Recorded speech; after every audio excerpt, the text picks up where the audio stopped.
আসসালামু আলাইকুম সবাইকে আমার আরো একটি ভিডিওতে সকলকে স্বাগত জানাচ্ছি। জানি আমাকে দেখতে একটু অদ্ভুত লাগছে ঘরের মধ্যে, এই জন্য মেকআপ টেকআপ ছাড়াই চলে এসেছি ভিডিওতে। আর আজকে হচ্ছে আমি এখানে আমাদের খিচুড়ি বানাচ্ছি। আমার আম্মু আজকে বায়না ধরেছে যে আমার হাতের খিচুড়ি খাবে। মানে যদিও এটা আম্মুর থেকে শিখা, আমি আম্মুর থেকে শিখেছি, বাট আম্মুর নাকি আম্মুর হাতের খিচুড়ি খেতে আর ভাল লাগছে না, বাবারও ভাল লাগছে না আম্মুর হাতে। এজন্য আজকে আমি রান্না করছি। কি কি দিয়েছি এটা একটু দেখাই, ক্যামেরাটা এখানে নিয়ে আসো। এখানে হচ্ছে গিয়ে মিক্স যে চালটা থাকে খিচুড়ির জন্য সেই চালটা ধুয়ে নিয়েছি। তারপরে হচ্ছে এখানে 2 পট চাল আছে, 2 পটের থেকে একটু বেশি হবে। এখানে হলুদ দিয়েছি স্বাদ মতো, তারপরে ধনিয়া গুঁড়া দিয়েছি, জিরা গুঁড়া দিয়েছি, দেন হচ্ছে পেঁয়াজ দিয়েছি আর লবণ। এবার এখানে রসুন আর আদা পেস্ট এটা দেওয়া হয়েছে। আর আজকে রান্নাঘরের লুকটা একটু অন্যরকম করেছে আম্মু। ওই সাইডের জিনিস আবার এই সাইডে এনেছে, একবার একরকম করে আমার মা, তার কাছে ভালো লাগে। সো এখন আমরা এটা রান্না করব। এখন এখানে তেল দিচ্ছি। এটা একটু ডিফারেন্ট কারণ আমি এটা হাতে মাখাবো দেন তারপরে গরম পানি দিয়ে বসিয়ে দিব। ব্যাস, একদম সিম্পল একটা রেসিপি, কোনো ঝড়-ঝামেলা নেই, সহজেই করে ফেলা যায়।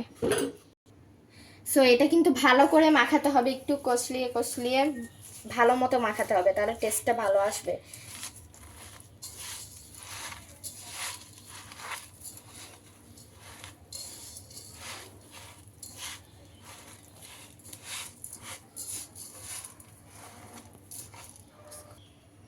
তো আমি খিচুড়িটা মোটামুটি মাখানো শেষ। এখন আমি আলু দিয়ে দেব। আলু ছাড়া তো খিচুড়ি চলে না, এজন্য আলুটা দিতে হয়। এখন আবার একটু মাখাবো। আর আমি গরম মশলা অ্যাড করতে ভুলে গিয়েছি, সেটা এখন এলাচি আর হচ্ছে গিয়ে ওইটা অ্যাড করে দেব আমি।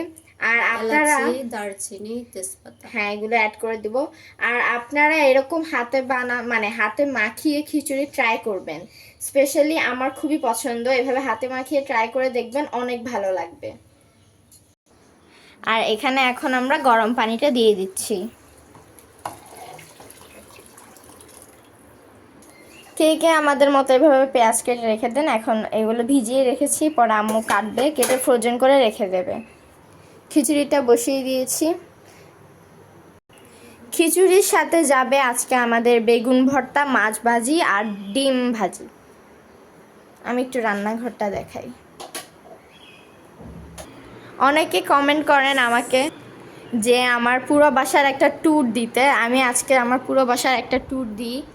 এইটা হচ্ছে আমার বাসার দরজা, মেইন ডোর। ঢোকার পরে এখান দিয়ে আমি ওয়ালমেট বানিয়ে সাজিয়েছি অনেক সুন্দর করে, আমার খুব পছন্দের জায়গা এটা।